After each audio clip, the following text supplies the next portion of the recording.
દાહોદમાં ગૌરક્ષા માટે જનજાગૃતિ બેઠક. ગૌ માતાને રાષ્ટ્રમાતાનો દરજ્જો આપવા ઉઠી માંગ. નમસ્કાર, સહજ ન્યૂઝ સાથે હું છું ગોપાલ ભેસાણીયા. દાહોદ શહેરના રામાનંદ પાર્ક ખાતે ગૌરક્ષા અને ગૌ સેવાના સંદેશ સાથે વિશેષ જનજાગૃતિ બેઠક યોજાઈ હતી. આ કાર્યક્રમ દરમિયાન ગૌ માતાને રાષ્ટ્રમાતા તરીકેનો દરજ્જો આપવામાં આવે તેવી માંગ સાથે હસ્તાક્ષર અભિયાનનો પ્રારંભ કરવામાં આવ્યો હતો.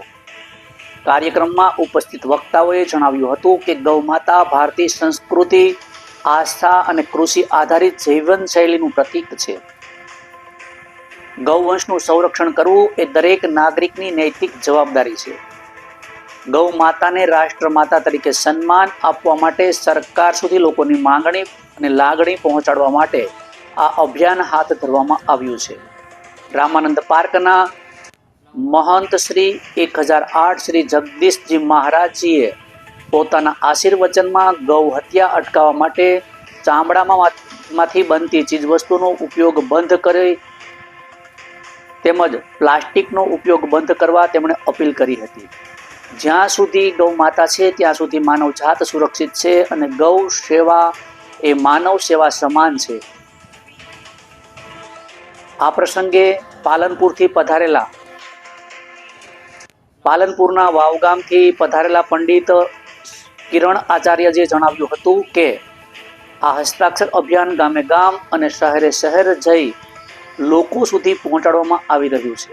તેઓએ સ્વયં વિવિધ સ્થળોએ જઈને લોકોની મુલાકાત કરી હસ્તાક્ષર એકત્રિત કર્યા છે અને આ અભિયાનનું નેતૃત્વ સંભાળી રહ્યા છે. તેમણે વધુમાં જણાવ્યું હતું કે આ અભિયાન સંત સમાજ, સેવાભાવી આગેવાનો તેમજ સામાન્ય જનોના સહયોગથી સશક્ત રીતે આગળ વધી રહ્યું છે. દેશભરમાં ગૌ સેવા અને ગૌ સેવા માટે જનસમર્થન ઊભું કરવા માટે સતત પ્રયાસો કરવામાં આવી રહ્યા છે. આ કાર્યક્રમના અંતે ઉપસ્થિત સૌએ ગૌરક્ષા, ગૌ સેવા અને ગૌ માતાને રાષ્ટ્રમાતાનો દરજ્જો આપવા માટે સંકલ્પ વ્યક્ત કર્યો હતો. રિપોર્ટર વિભા વૈષ્ણવ, સહજ ન્યૂઝ, દાહોદ.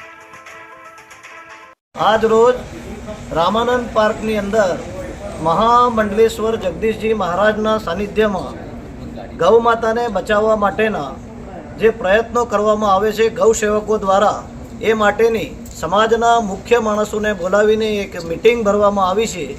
તો આ મિટિંગનો હેતુ ગૌ માતાને બચાવવાનો છે.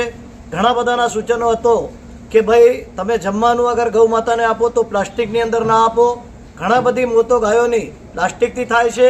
તેથી અત્યારે આ સૂચન પણ એક સરસ હતું ને આવકાર્ય છે.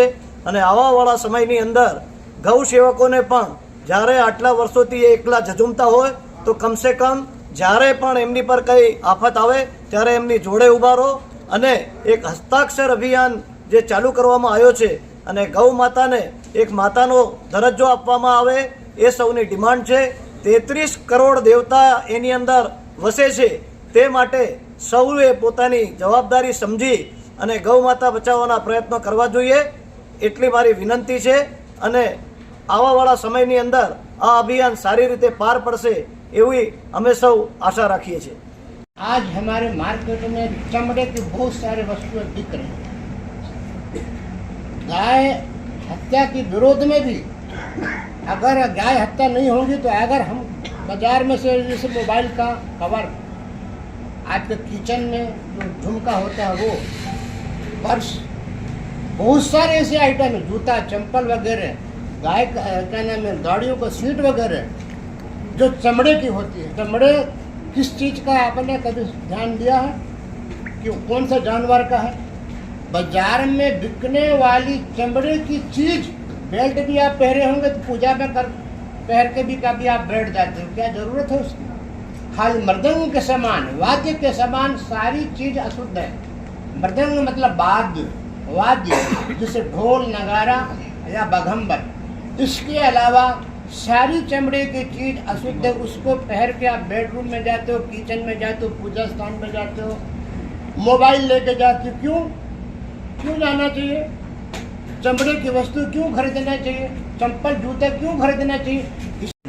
એક એવો અનોખો અભિયાન થવા જઈ રહ્યો છે જે અભિયાન આજ સુધી ક્યારે થયું નથી અને આગળ ભવિષ્યની અંદર ક્યારેક કોઈ આશા પણ નથી રાખી કે આવું અભિયાન થશે. જે અભિયાનનું નામ છે ગૌ સન્માન આવાન અભિયાન.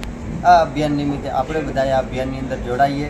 સોશિયલ મીડિયા દ્વારા, આપણા એકાઉન્ટ દ્વારા ગમે એ રીતે આપણે એને ફોલો કરીએ અને અભિયાનની અંદર વધારેમાં વધારે પ્રચાર કરીએ, જેના દ્વારા આપણે એક સિગ્નેચર, એક મિસકોલ અથવા તો આપણા એક ફોલોથી પણ જો ગૌ હત્યા ભારતની અંદર બંધ થતી હોય તો આપણે એની અંદર પાછા ન પડીએ.